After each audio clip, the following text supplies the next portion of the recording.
পত্রিকার মধ্যে নিউজ একখান গুরমিকে আনি পারলে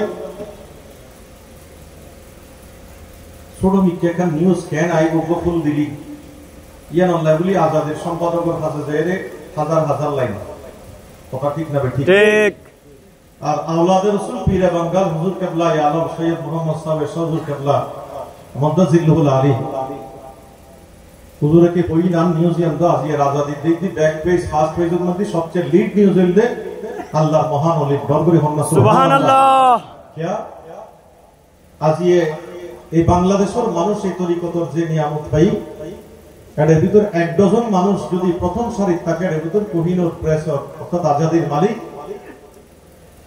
আব্দুল খালিক ইঞ্জিনিয়ার সাহেব ওইদের অন্যতম জীবের এখন বর্তমান আজাদির মালিক।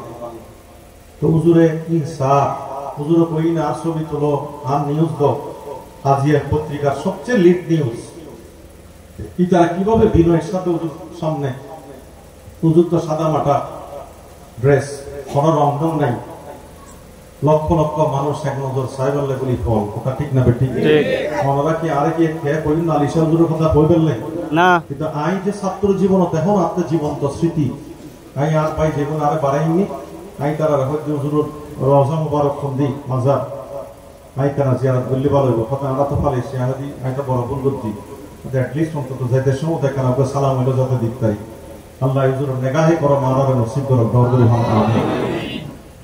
একটু দরুদ শরীফ আল্লাহুম্মা সাল্লি আলা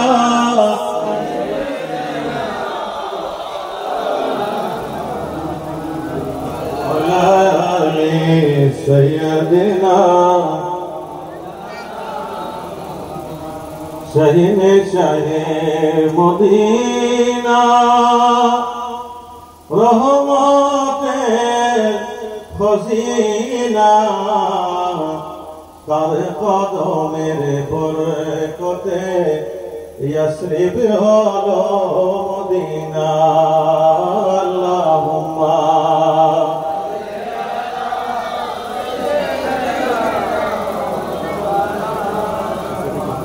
ওয়ালা আলি সাইয়্যিদিনা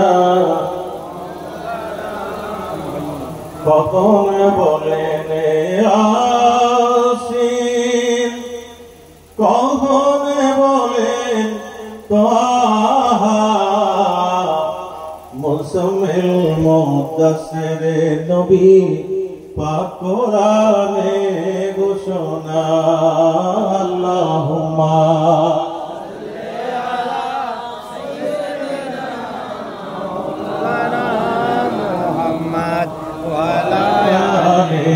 সাইয়্যিদিনা আমার নবী বলেন মুসলিম শরীফের মধ্যে হাদিস ও আমার প্রাণের সাহাবারা গতকালের উম্মতেরা আমি নবী যদি আশঙ্কা না করতাম কবরের পারে দাঁড়িয়ে যদি কবরের ভয়ানক দৃশ্য তোমরা দেখতে পেতে তাহলে কেউ হয়তো দাফন করার জন্য আসতে না ভয়ে এই আশঙ্কা আমি নবী যদি অন্তরের মধ্যে না করতাম তাহলে আমার মওলা মুনিবকে আমি বলতাম ও মওলা মুনিব তুমি কবরের ভয়ানক দৃশ্যটা আমার উম্মতের সামনে স্পষ্ট করে দাও যেন আখিরাতের প্রথম চেকপোস্ট প্রথম ধাপ এই নিয়ামতের কথা স্মরণ করে করে তাদের আত্মজীবনটা তারা সংশোধন করতে পারে। আমার নবী বলেন এমন ভাবে কবরের মধ্যে আযাব শুরু হয় তখন মানব দানব ছাড়া আল্লাহর গোটা সৃষ্টি ডানে বামে যারা আছে তারা দেখতে পায় শুনতে পায়। ও উম্মতের আমার এমন এক বিষধর সর্প রব্বুল আলামিন জাহান্নামীদের জন্য কবরে ছেড়ে দেয় যখন ওই সাপকে যদি দুনিয়ার মধ্যে দিত যেভাবে হিরোশিমা নাগাসাকির মধ্যে আমরা দেখি একটা পারমাণবিক বোমার কারণে সেটার প্রতিক্রিয়ায় এখনো পর্যন্ত সেখানে ফিজিক্যালি ডিজেবল আর এবল মানুষ জন্ম নেয় পূর্ণাঙ্গ মানুষ জন্ম নেয় না কোনো লতা গুল্ম সবুজ ঘাস জন্মায় না। আমার নবী বলেন ওই সাপটাকে যদি দুনিয়ার মধ্যে ছেড়ে দেয় একটা শ্বাস যদি ফেলে দুনিয়ার মধ্যে সবুজ বলে কিছুই থাকবে না সব মুহূর্তের মধ্যে অগ্নিস্ফুলিঙ্গে পরিণত হবে এমন বিষধর সর্প কবরের মধ্যে দিয়ে দেয়।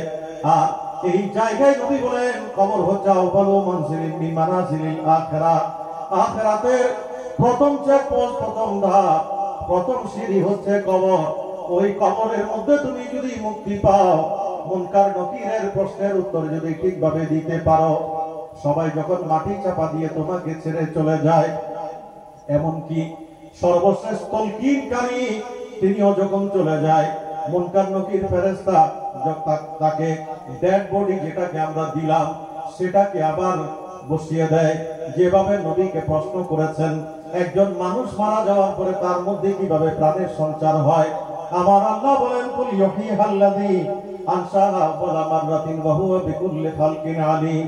আমার আল্লাহ বলেন, ইয়া রাসূলুল্লাহ, একটা শুকনো ডিম্বাণু থেকে, একটা পানি থেকে, অনস্তিত্ব থেকে আমি যেভাবে মানুষকে আমি বাবার মাধ্যমে মায়ের পেটের মধ্যে নার্সিং করে করে বড় করে তুলি, আবার তার সে যেভাবে নিঃশেষ হয়ে যায়, একটা জমিনের মধ্যে মরা যখন জমিন হয়ে যায়, ওয়ামা আনজালাল্লাহু মিনাস সামাই মিন মাইন ফাহিয়া বিহিল আরদা বাদা মাউতিহা, আসমানের এক ফোঁটা বৃষ্টি যখন নাজিল হয়, জমিনের মধ্যে যখন ফার্টিলিটি আসে, উর্বরতা আসে, একটা মরা ধান, একটা মরা বীজ, একটা মরা চারা যখন আমরা রোপণ করে দেই, আল্লাহর মহিমায় সেটা যেভাবে প্রাণ পায়, আল্লাহ রব্বুল আলামিন অনস্তিত্ব থেকে যেভাবে আমাদেরকে অস্তিত্বের মধ্যে এনেছেন, ঠিক অ্যাকর্ডিংলি একইভাবে আমাদেরকে বসিয়ে দেওয়ার পরে আমাদের মধ্যে আবার প্রাণের সঞ্চার হয়ে যায়।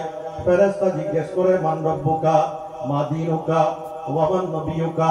আমার নবী বলেন, এই প্রশ্নের উত্তর যদি তুমি ঠিকভাবে দিতে পারো, হাত্তা ইয়াকুমাস সাআ, তিলটু কিয়ামত বরজখের ইলা ইয়াউমি ইয়াবাসুন বিআসত পর্যন্ত তুমি কবরের মধ্যে শান্তিতে থাকবে। আর যদি তুমি উত্তর দিতে না পারো, এই কবরটা একটা জাহান্নামের অগ্নিদগ্ধ, অগ্নি স্ফুলিঙ্গ ছাড়া আর কিছুই হবে না। সেই কারণে আজকের এই মিলাদুন নবীর সাথে যাদের সম্পর্ক আছে, আমার নবী নসওয়ায়ে হাসানা খলুকে আজিমের সাথে যাদের সম্পর্ক আছে, যাদের উঠাই বসাই, যাদের শ্বাসে প্রশ্বাসে, যাদের খাওয়াই নাওয়াই, যাদের চলন বলন আহার বিহার, যাদের মুআমালাত মুআশরাতের মধ্যে, যাদের ব্যবসা বাণিজ্য চাকরি বাকরি, যাদের পারিবারিক জীবনে, প্রতিবেশের সাথে সামাজিকতায়, রাষ্ট্রীয় পরিমণ্ডলে, সর্বত্র আল্লাহ নবীর শরিয়া সুন্নাহ মোতাবেক জীবন ধারণ করে তারা যখন কবরের মধ্যে যায়, তখন ফেরেশতা জিজ্ঞেস করে, মান রব্বুকা, আপনার মুখের মধ্যে জারি হয়ে যাবে রব্বি আল্লাহ। জিজ্ঞেস করবে, মা দীনুকা, আপনার মুখের মধ্যে জারি হয়ে যাবে দ্বীন আল ইসলাম। আমার নবী বলেন, উম্মত তোমার কিসের ভয়? ঈমান যদি পরিপূর্ণ থাকে, লা শরীকা ইল্লাল্লাহ, লা মাবুদা ইল্লাল্লাহ, লা ইলাহা ইল্লাল্লাহ, কোনো কিছুকে শরীক না করে তুমি যদি কবরে যেতে পারো, আমি নবী তোমার কবরের ফিজিক্যাল স্ট্রাকচারে, দেহ অবয়বে, আঙ্গিক সৌষ্ঠবে, আমি নবী তখন মদিনায় থাকি না, তোমার বেতাগের জমিনে জমিনে, আমেরিকার জমিনে, ইউরোপের জমিনে আমি নবী সশরীরে তোমার কবরে হাজির হয়ে যায়। আর যদি বলেন না সুবহানাল্লাহ, আমরা নবীকে কবরে পেতে চাই কি চাই? আল্লাহ আমাদের হাতগুলো কবুল করুন। এখানে উলামায়ে কিরাম আছে, আমার ভাইজান আছে। সহিহ বুখারী শরীফের মধ্যে আমি মাত্র কয়েকদিন আগে বুখারীর একটা মোনাজাতে গিয়েছি। ফাজাইলে বুখারীর আলোচনায় আমি গুনাহগার, আমার মধ্যে কোনো যোগ্যতা নাই, মানুষ দয়া করে নিয়ে যায়। অনেক আলেমরা মহব্বত করে আমাকে ওই জায়গায় দাঁড় করিয়ে দেয়। আমি 30 জন আলেমকে একাধিকবার জিজ্ঞেস করেছি যে আমি 30 পারা বিভিন্ন সময় তেলাওয়াতের হয়তো সুযোগ পেয়েছি, আল্লাহ আমাকে দয়া করেছেন, আমি কোথাও কবরের মধ্যে ইমাম বুখারীকে মান রব্বুকা মা দীনুকা প্রশ্ন আমি পাই নাই। বরং তিনি প্রশ্ন এনেছেন একটা, যে মা কুনতা তাকুলু ফি হক্কে হাযার রাজুল, তোমার কবরের মধ্যে সশরীরে যিনি এসেছেন ইনি সম্পর্কে তুমি দুনিয়ায় কি বলতে? যারা জিন্দা নবী মানে, যারা হায়াতুন নবী মানে, যারা আমার নবী রসওয়ায়ে হাসানা অনুযায়ী জীবন ধারণ করে, তারা কবরের মধ্যে বলবে নবী ওয়া শফিঈ মুহাম্মদুর রাসূলুল্লাহ সাল্লাল্লাহু আলাইহি ওয়াসাল্লাম। জোরে বলুন না সুবহানাল্লাহ। তাহলে কবরের মধ্যে নবী সশরীরে আসবেন, কথা বলেন ঠিক কিনা? কোন সন্দেহ আছে? বেতাকের জমিন আসতে পারে না? আসতে পারে কি পারে না? আমার নবীর জন্য জমিনের কোনো দূরত্ব নাই, ভৌগোলিক সীমা পরিসীমা নাই, পাহাড় পর্বতের কোনো পার্টিশন নাই, সমুদ্রের কোনো ব্যবধান নাই, জলস্থল অন্তরিক্ষের সমস্ত ব্যবধান আল্লাহ নবীর জন্য সেকেন্ডে দূর করে দেয়। সে কারণে আমেরিকায় যদি কেউ মারা যায়, তার কবরে হাজির, বাংলাদেশে মারা গেলে, ইউরোপে মারা গেলে, আফ্রিকায় মারা গেলে হাজির মানে কি? সমস্ত পর্দাগুলো, হেজাবগুলো, দূরত্বগুলো, ভৌগোলিক সীমা, পরিসীমাগুলো আমার নবীর জন্য তুলে দেয়। নবী মদিনায় থাকলেও সমস্ত দূরত্ব গুছিয়ে আপনার কবর থেকে সামনাসামনি দেখাচ্ছে সুযোগ আল্লাহর কুদরতের মহিমায় আপনার জন্য করে দেয়। জোরে বলেন না সুবহানাল্লাহ। পাওয়ার কে দিয়েছে? আল্লাহ। আরো জোরে, আরো গলা ফাটিয়ে, আরো চিৎকার দিয়ে, আরো মহব্বতের সাথে। আল্লাহ পাওয়ার দিন আমাদের কোনো সমস্যা আছে? আল্লাহ দিতে পারে কি পারে না? আল্লাহ তো নবীকে দিয়েছেন। আমার নবী বলেন, আমি তো সমস্ত পাওয়ারের ভান্ডারের মালিকের চাবি আল্লাহ আমার হাতের মধ্যে তুলে দিয়েছেন। বুখারীতে নবী বলেন, আল্লাহ আমাকে উতিতু বিমাফাতিহি খাজাইনিল আরদ। আবার অন্য জায়গায় বলে, আমি এটা জাগ্রত অবস্থায় পাই না। ওয়া বাইনা আনা নাইমুন ইসজিয়া বিমাফাতিহি খাজাইনিল আরদ। আমার চোখ যখন বন্ধ থাকে তোমরা মনে করো আমি ঘুমাই। আমি ঘুমাই না, বরং আমার তন্দ্রাচ্ছন্ন অবস্থায় আমি তখন আল্লাহ আল্লাহ জিকিরে রত থাকি। মাই আইস slip while my heart is awake। এটা বুখারীর হাদিস। আমার নবী বলেন, আমি যখন ঘুমন্ত অবস্থায় তোমরা আমাকে মনে করো, ঠিক ওই সময় আল্লাহ একটা দুইটা মিফতার মাফাতিহি খাজাইনিল আরদ, খজিনা না খাজায়ে, অসংখ্য ভান্ডারের চাবি সমূহ আল্লাহ আমার হাতের মধ্যে তুলে দেন। জোরে বলেন না সুবহানাল্লাহ। আমার নবী তবুকের মধ্যে, কোথায় একটা রেফারেন্স কি আপনাদেরকে, তবুকে নবীর একজন সাহাবী, তার নাম হচ্ছে মুআবিয়া মুজানি রাদিয়াল্লাহু তাআলা আনহু। তিনি মারা গেছেন, ওফাত লাভ করেছেন মদিনায় মুনাওয়ারায়, মাতাবিল মদিনা। জিবরাইল আমিন নবীর কদমে আসলেন, এসে বললেন, ইয়া রাসূলুল্লাহ, আপনার উম্মত তো মদিনায় মারা গেছে, আপনি আছেন তবুকে অনেক মাইল দূরে, শত শত মাইল দূরে। আতাতবিলাকাল্লাহ, আমি কি জমিনটাকে এভাবে গোটে সংকুচিত করে দেব? কেন? হাত্তা তুসাল্লি আলাইহি, যেন তার লাশটা আপনার কদমে আসে, আপনি যেন নামাজে জানাজা পড়তে পারেন। বলেন না সুবহানাল্লাহ। নবীর জন্য কোনো দূরত্ব নাই। আল্লাহ নবী যখন চায়, এক সেকেন্ডের মধ্যে আমেরিকার দূরত্ব নবীর জন্য এক পলকের হয়ে যায়। কথা বলেন ঠিক কিনা? সে কারণে নবী বলেন, আনা কাসিমুন ওয়াল্লাহু ইউতি। আল্লাহ দাতা, দূরত্ব গুছনকারী আল্লাহ। আর দূরত্ব গুছিয়ে গোটা পৃথিবীকে একটা গ্লাস, এক নজরে একটা বৃদ্ধাঙ্গুলির নখের মধ্যে শস্যের দানার মতো দেখতে পাওয়া সেই ক্ষমতা আমি নবী আমার গৌসে পাক ইমামুল আউলিয়াকে দান করেছি। সুবহানাল্লাহ। তিনি কি বলছেন? নাজারতু ইলা বিলাদিল্লাহি জামান কাখারদালাতিন আলা হুকুম ইত্তিসালি। আসসালামু আলাইকুম। সবাই মহব্বত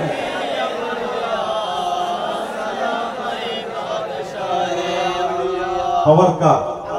আল্লাহ। আমার নবী বলেন, আল্লাহু মুতি ওয়া ইন্নামা আনা কাসিম।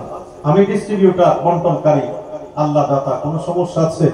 আল্লাহ দিতে পারে কি পারে না? ও খুদা নে মর্তবা तुझको दिया न किसी को मिले न किसी को मिला, कोई तुझे सा हुआ है ना होगा शाह, कोई तुझे सा हुआ है ना होगा शाह, तेरा मिसल नहीं है खुदा की कसम, कसमे शबे तारों में राज़ो ये ताओ सारा दुनिया। সালামুনিয়া হাবিবাল্লাহ। আমার নবী দেখলেন জিবরাইল আমিন মাটির মধ্যে ডানা মারলেন, ফাদারাবা জানাহি আলাল আরদ। এক সেকেন্ডের মধ্যে মুআবিয়া মুজানি রাদিয়াল্লাহু তাআলা আনহুর লাশ, দেহ মুবারক, ডেড বডি কপি নবীর কদমের সামনে চলে এলো। আমার নবী নামাজে জানাজার ইমামতি সম্পন্ন করলেন। ওয়া খালফাহু সাফওয়ান মিনাল মালায়েকা। নামাজ শেষ করে যখন পেছনের দিকে তাকালেন, নবী দেখলেন দুইটা কাতার দাঁড়িয়ে আছে। ফি কুল্লি সাফিন সাবহুন আলফা মালাকিন। এক একটা কাতারের মধ্যে ৭০,০০০ করে ফেরেশতা দাঁড়িয়ে আছে। ২৭০,০০০, ১,৪০,০০০ ফেরেশতা নবীর পেছনে। আমার নবী তাদেরকে সালাম বিনিময় করে বিদায় দেওয়ার পরে জিবরাইল আমিনকে ডেকে বলো, জিবরাইল বিমা আদরাকা হাযা, আমার এই প্রাণের সাহাবী এমনকি আমল দিয়ে, এমনকি কাজ দিয়ে, এমনকি নেক সৎ কর্ম দিয়ে আল্লাহকে রাজি করেছে। মওলা মুনিব আমাকে তার জানাজার ইমাম বানালেন, মদিনার লাশ কবরকে আনার ব্যবস্থা করলেন। আমার পেছনে 1,40,000 নূরানি ফেরেশতা দাঁড় করিয়ে দিলেন। কিসের বিনিময়ে? তখন জিবরাইল আমিন বলেন, ইয়া রাসূলুল্লাহ, আপনি নবী মিলাদুন নবীর হাদিয়া দিয়েছেন। কি হাদিয়া? আল্লাহ বলেন, লাকাদ মান্নাল্লাহু আলাল মুমিনিনা ইয বা'আসা ফীহিম রাসূলাম মিন আনফুসিহিম ইয়াতলু আলাইহিম আয়াতিহি। আমার আল্লাহ সর্বশ্রেষ্ঠ ইহসান করেছেন নবীকে পাঠিয়ে। আল্লাহ আবার ভেঙে ভেঙে একটা একটা বলছেন, কেন ইহসান? আমার নবী নূরানি জবানে আমার আয়াত তোমাদের সামনে তেলাওয়াত করেন, আবৃত্তি করেন। আল্লাহ আবার কোরআনের অন্য জায়গায় বলেন, ও পৃথিবীর মানুষ, এই কোরআন এত সুন্দর করে কারীরা পড়ে, হাফেজরা 30 পারা কোরআন মুখস্থ করে, বিজ্ঞানীরা এক একটা উৎকর্ষ সাধন করে, অ্যাস্ট্রোলজি আবিষ্কার করে, অ্যাস্ট্রোনমি আবিষ্কার করে, জিওগ্রাফাররা জিওগ্রাফি আবিষ্কার করে, লিটারেরি অ্যাক্টিভিটিস থেকে শুরু করে হেন কোনো কাজ নাই। যারা শাসনতন্ত্র লিখতে চায় তারা কোরআন থেকে নেয়, যারা আইন বিচার কাজ সম্পন্ন করতে চায় তাদের জন্য এটা ল এন্ড লেজিসলেশনের কাজ করে। হিন্দু বলো, বৌদ্ধ বলো, খ্রিস্টান বলো, কোরআনকে রিসার্চ করে করে, গবেষণা করে করে আজকের পৃথিবী বলছে দা কোরআন may well be regarded as an academy of science for the scientists. বলে in other words, the Quran is the charter and constitution of the world. আমার আল্লাহ বলেন, এই কোরআন একটা লফজ, একটা শব্দ, একটা হরকত, একটা নুন সাকিন, একটা নুন তানবিন, একটা জজম, একটা পেশ তুমি উচ্চারণ করতে পারতে না। মিলাদুন নবীর মাধ্যমে আমার নবীকে নুরানি জবান দিয়েছি, লিসান দিয়েছি। ইয়া রাসূলুল্লাহ, ফাইন্নামা ইয়াসসারনাহু বিলিসানিকা, আপনার লিসানের মাধ্যমে, আপনার বাচন শৈলীর মাধ্যমে, আপনার জিহ্বা চালনার মধ্য দিয়ে তামাম পৃথিবীর মানুষের জন্য আমি আল্লাহ স্বয়ং কোরআন পড়া সহজ করে দিয়েছি। আল্লাহু আকবার। ইয়া রাসূলুল্লাহ, ইয়া রাসূলুল্লাহ, উলামায়ে আহলে সুন্নাত জিন্দাবাদ, রাজায়ে মুস্তাফা জিন্দাবাদ। জিবরাইল আমিন বলে, ইয়া রাসূলুল্লাহ, কোরআন তেলাওয়াত করে করে কোরআনের নিয়ামত দিয়েছেন। কুল হুয়াল্লাহু আহাদ 3 বার পড়লে এক খতম কোরআন তেলাওয়াত হয়। ইয়া রাসূলুল্লাহ, আপনি সূরা ইয়াসিনকে কলবুল কোরআন বানিয়ে দিয়েছেন, শ্রেষ্ঠ আয়াত আয়াতুল কুরসি আমাদেরকে উপহার দিয়েছেন। আমার নবী বলেন, আয়াতুল কুরসি যার জীবনে আছে, মৃত্যুর পরে কবরে যাওয়ার পরে তার কবরটা জান্নাতের সওগাতে পরিণত হয়ে যাবে। আর জোরে বলেন না সুবহানাল্লাহ। নবী বলেন, ফি কুল্লি দুবুরে সালাতিন মাকতুবাতিন, প্রত্যেক 5 ওয়াক্ত নামাজের পরে যারা বলে দোয়া নাই, হাত তোলে না, দ্রুততার সাথে নামাজ ছেড়ে ফরজ নামাজ পড়ে দৌড়ে দৌড়ে পালিয়ে যায়, তাদের জন্য প্রত্যেকটা দোয়া আমার নবী দোয়ার ভান্ডার দিয়েছেন নামাজের পরে। সেখানে মাশায়েখ কিরামরা, আউলিয়া কিরামরা আমাদেরকে সবক দিয়েছেন নামাজের পরে পরে। কথা বলেন ঠিক কিনা? এবং ওই নামাজগুলোর পরে আপনার জীবনে যখন 10 বার সুবহানাল্লাহ থাকবে, 10 বার আলহামদুলিল্লাহ থাকবে, 10 বার আল্লাহু আকবার থাকবে, নামাজের পরে যখন সূরা হাসরের আয়াত থাকবে, প্রত্যেক ফরজ নামাজের পরে যা জীবনে আয়াতুল কুরসি থাকবে, আমার নবী বলেন জান্নাত থেকে কেউ তাকে রোধ করতে পারবে না, একমাত্র মৃত্যুর অপেক্ষা। কারণ তার জন্য মৃত্যুটা আরেকটা তোহফা, তোহফাতুল মুমিন আল মাউত। তাকে তো একটা সাঁকো পাড়ি দিতে হবে, এই পার থেকে ওই পারে যাওয়ার জন্য সেতু লাগবে। এই দুনিয়ায় যেভাবে আমরা এদিকে আসার জন্য ওই যে মধুরাগাড়ের যে ব্রিজ আছে, সেটা যদি ভাঙা থাকতো আমরা বেতাগে আসতে পারতাম না। কথা বলেন ঠিক কিনা? আমার আল্লাহ বলেন, নবীদের জন্য, রাসূলদের জন্য, ওলিদের জন্য, গওস কুতুব আবদাল, যারা কবরটা যাদের জন্য জান্নাতের বাগান, তাদের জন্য মৃত্যুটা হচ্ছে একটা সাঁকো, একটা সেতু। আল্লাহ রাসূলকে আল্লাহ বলেছেন, ইন্নাকা মাইয়াতুন ওয়া ইন্নাহুম মাইয়াতুন। ইয়া রাসূলুল্লাহ, আপনি চাইলে আজীবন আবাদুল আবাদ দুনিয়ায় থাকতে পারেন, আর আপনি চাইলে আলমে বরজখের অধিবাসী হয়ে আমি রফিক আল্লাহর দিকে আসতে পারেন। এটা আমার নবী থেকে শুরু করে সেই সিলসিলা নেককারদের জন্য আল্লাহ জারি রেখেছে। এটা হচ্ছে একটা সাঁকো, একটা সেতু। দুনিয়ার জীবন শেষ, আপনি আখিরাতের জীবন, নবী যেভাবে বলেছেন, আফদালু মানজিলিন মিন মানাজিলিল আখিরাহ, ওখান থেকে শুরু হবে জান্নাতের সওগাত। কেউ আপনার মাগফিরাতের দোয়া করুক আর নাই বা করুক, আয়াতুল কুরসি যদি আপনার জীবনে থাকে, আমার নবী বলেন কবর থেকে তার জান্নাতের সুবাস পাওয়া শুরু হয়ে যাবে। বলবেন না সুবহানাল্লাহ? আমি এগুলো আলাদা আলাদা সময় পাবো না, সে কারণে একটু নিয়ামতের কথা আপনাদেরকে ফাঁকে বলে দিচ্ছি।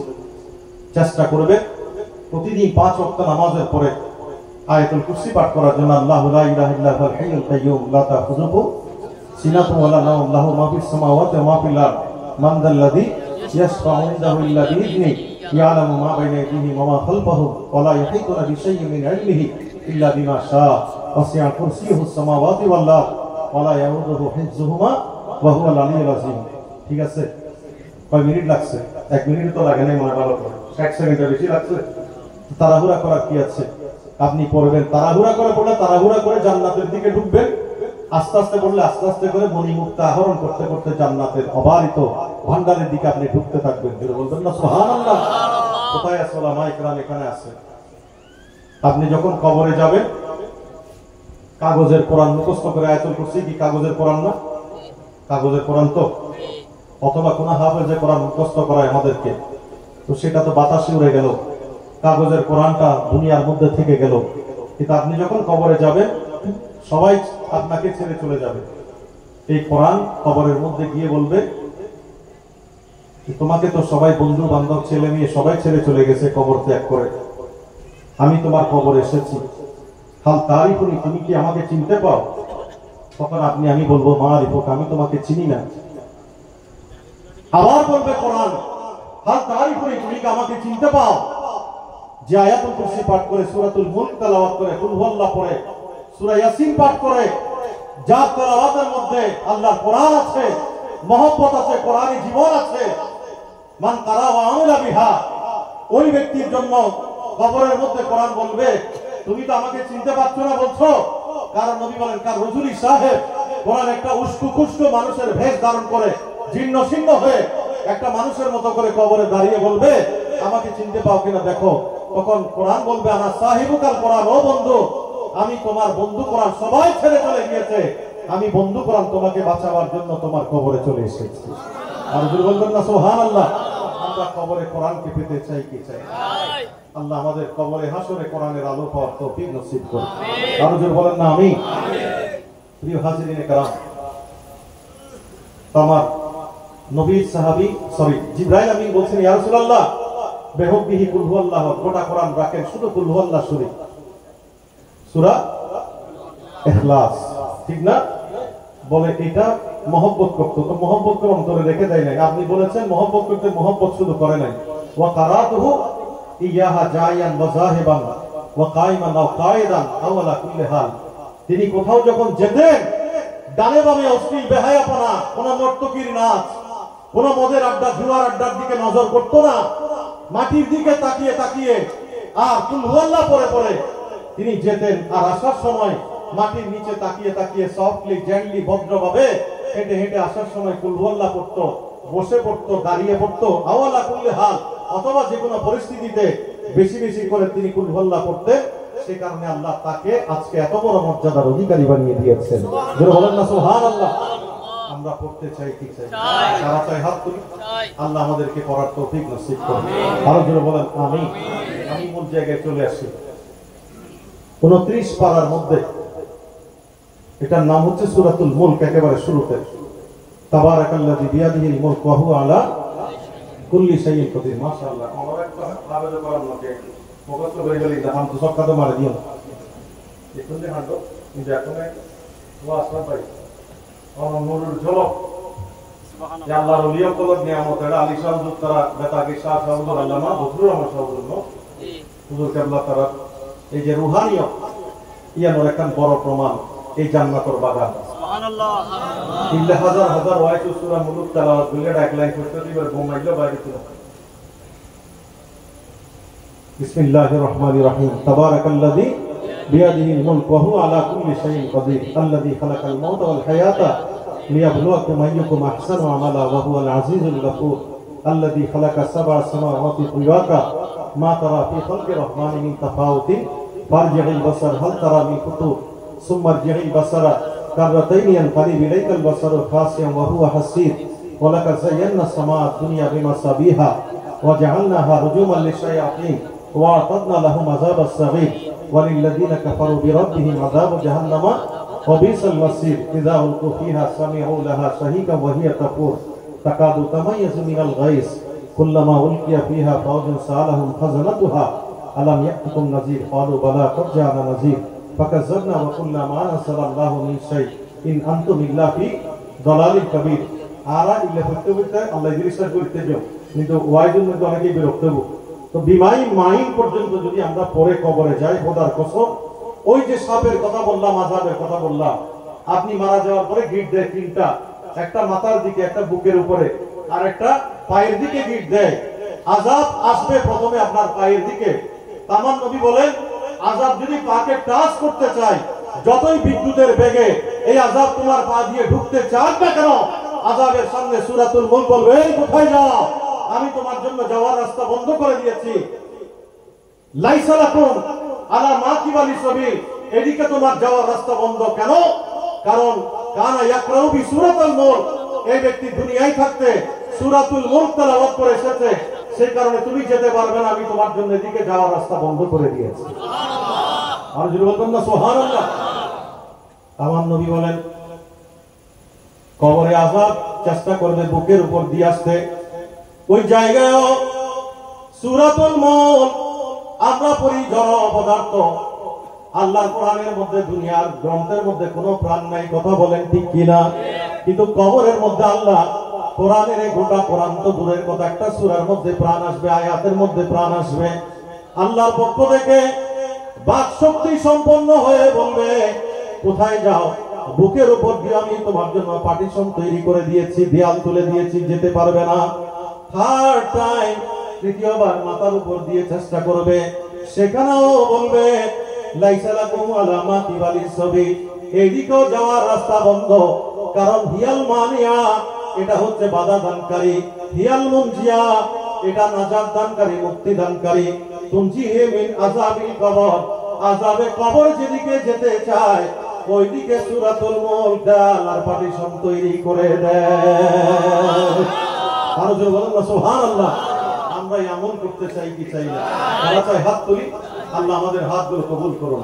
আমিন আমি আমার নাপাক জবানে আপনাদেরকে নিয়ে সামান্য তেলাওয়াত করলাম পুরোটা করলাম না এই করার পেছনে আমার একটা উদ্দেশ্য আছে সেটা কি আমাদের সারাউন্ডিংসে যতগুলো কবর আছে খোদার কসম এই সূরাতুল মুলকের শব্দ যতগুলো কবরের মধ্যে বেজে উঠছে প্রত্যেকটা কবরের মাটি উঠিয়ে দেখে এই মুহূর্তে আল্লাহ আযাবে কবর বন্ধ করে দিয়েছে আর জোরে বলুন না সুবহানাল্লাহ ওনারা তো আল্লাহর ওলি ভাই আমল করিবেন কসফুল কুবুর পাইবেন মোবাইল দিলে মিস কলাই মাজারের পাশ দিয়ে যাইতে সময় কি সত্যিকার আল্লাহর ওলি কিনারে কিও কোন মিস করার মতো কলমের মধ্যে বাড়ি হইব দরুদ হন না সুবহানাল্লাহ আল্লাহ আমাদেরকে কসফুল কুবুর নসিব করুন আমিন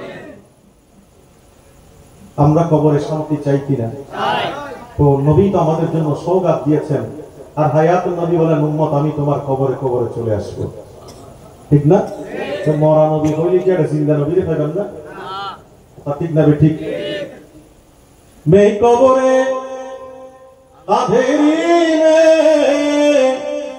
ধীরোগা যাবে তনহা এ মেদাদো মেরি করনে आजाना रसूल अल्लाह रोशन मेरी तौबते को लिल्लाह दरा करना जब वक्त ले जाए आका दीदार अता करना आए सब से गुंबद वाले मंजूर दुआ करना जब वक्त निजाए आका दीदार अता करना कड़े मुनकर नकीर सर पर न कोई हामी न कोई आवर बता दो आकर मेरे पैगंबर के सख्त मुश्किल जवाबों में सबाई के मोहब्बत आवाज बोली उठा दो पर्दा दिखा दो चेहरा उठा दो पर्दा दिखा दो चेहरा के नूरे बारी हिजाब में। নবীকে দেখতে মন চায় না? আল্লাহ আমাদের প্রত্যেককে নবীর নুরানি চেহারা দেখার তৌফিক নসিব করুন। আমিন। खुदाई का हाथ है गज़ब पर, खुले हैं बदकारियों की दफ्तर, बचा लो आकर शफीए महशर, बचा लो आकर शफीए महशर, तुम्हारा बंदा अज़ाबों में है, उठा दो पर्दा दिखा दो चेहरा, उठा दो पर्दा दिखा दो चेहरा, के नूरे बारी हिजाबों में है। আর আগে ভাইজান এত চমৎকার মহৎকে খানা হিসেবে মাশাআল্লাহ সহি বুখারী শরীফ দিয়ে ঘরে দিল তো বুকে আলেমুলের সামনে ডরে যে হাদিসি বন্দিত হতো এত সুন্দর করে মাশাআল্লাহ আমি খেতে খেতে শুধু আমার কানি আলগা করে দিয়েছি ওনার বক্তব্য শোনার জন্য, এত ভালো লেগেছে আমার। আল্লাহ হাবিবে মুকাররম এমন এক দয়ার ভান্ডার, উনি তো মিলাদুন্নবীর ওয়াজ করেছেন, আমি এদিকে যাচ্ছি না। আপনি যখন মিলাদুন্নবীকে মহব্বত করবেন, রাত্রে ঘুমানোর পরে দেখবেন আব্দুর রহিম মুহাদ্দিস দেহলভী আলাইহির রহমার মতো আমার নবীর মধ্যে সাথে আপনার দিদার হয়ে গেছে। আলোচনা বলেন না সুবহানাল্লাহ। আসল এগুলোর কোনো শেষ নাই। আপনি কিয়ামতের ময়দানে উঠবেন, আমার নবী বলেন আনা সাইয়্যিদু ওয়ালদে আদম ইয়াউমাল কিয়ামা ওয়ালা ফাখরা, আমি নবী সমস্ত আদম জাতির সর্দার হবো, এটা নিয়ে আমার কোনো গর্ব অহংকার নাই। আমার মধ্যে রিওয়াই হাম থাকবে, সমস্ত নবীর আমার হাতের নিচে থাকবে। আমরা থাকতে চাই কিনা? আমরা চাই তো হাত তুলি, আল্লাহ আমাদের এই হাতগুলো কবুল করুন। আমরা যদি থাকতে চাই তাহলে নবীর লাইফ এন্ড টাইমস, নবীর সহি হাসানা আমাদের জীবনের মধ্যে কিভাবে আনবো? শুকর লাগবে, সবর লাগবে, আদল লাগবে, ইনসাফ লাগবে, মুরাকাবা লাগবে, মুহাসাবা লাগবে, সততা, ন্যায় নিষ্ঠা, কল্যাণময়তা, সৃষ্টির সেবা, এগুলো পরোপকারিতা, এগুলো যখন আপনার মধ্যে আস্তে আস্তে প্রবেশ করবে তখন আপনার এই কলবের মধ্যে আত্মশক্তিটা বিবরিয়ান হবে। অন্যায়, অসত্য, কল্যাণ, মানবতাগুলো বিদূরিত হয়ে আপনার এই নিয়ামত এমন জায়গায় পরিণত হবে, আপনি নামাজে সিজদা দেবেন, আমার নবী বলেন পৃথিবীর কোন টাইলস আর মসজিদের মোজাইক পাথরে লাগবে, এটা আল্লাহর কুদরতের কদমের মধ্যে লেগে যাবে। সুবহানাল্লাহ। আমি আসলে একটা আবেগের কারণে, ভালোবাসার কারণে একটু অসুস্থতা বোধ করছিলাম প্রথম দিকে, তো আপনাদের ভয় আর মজা ছিল টুকিটাকি কিছু, অনেকটা ঘুরে ঘুরে এলোমেলো অনেক জায়গায় চলে গিয়েছি, মূল জায়গা থেকে শিখতে করেছি। মূল জায়গায় থাকতে পারলে আরো কিছু নিয়ামতের কথা বলতে পারতাম। এটা আমি পার্সোনালি আমার খুব ভালো লাগে, আমি এনজয় করি। আমি আজকে আমার ছাত্র ভাই যারা প্রোগ্রামের ইয়াং জেনারেশন যারা, তাদেরকে আমি ধন্যবাদ মোবারকবাদ জানাই যে একটু সাবজেক্টের দিকে ইন্ডিকেট করাতে আমরা এক একজন এক এক কথা বলতে পারছি, এক এক নিয়ামত নিয়ে আপনারা আজকে আলোকিত হওয়ার সে সুযোগ মিলাদুন্নবীর মাধ্যমে পাচ্ছেন। আল্লাহ আমাদের এই মিলাদুন্নবীর মাধ্যমে আমাদের দুনিয়া আখিরাতকে আলোকিত করে দিন। আমি সবাইকে ধন্যবাদ মোবারকবাদ জানিয়ে এখানে শেষ করলাম। আসসালামু আলাইকুম ওয়া রাহমাতুল্লাহি ওয়া বারাকাতুহু।